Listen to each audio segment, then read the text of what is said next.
Ay, grabe, ang ganda dito.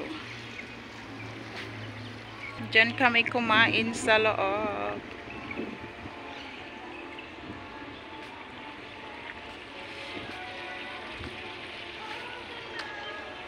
Ah, ito pala yung beach, sabi ng amo ko.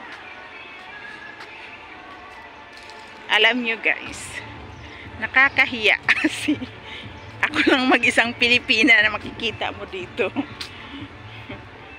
Walang mga Pinay na kumakain dito.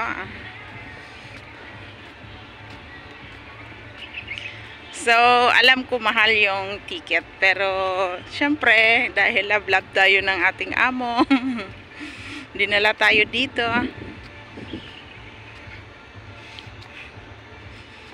Diba? Ganda.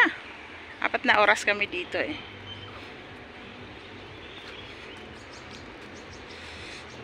Ito pala yung beach niya, sabi niya.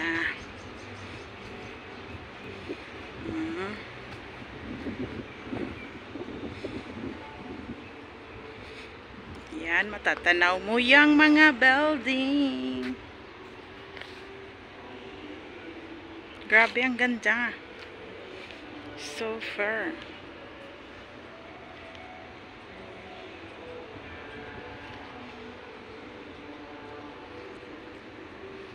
Dito sa kabila, iba din.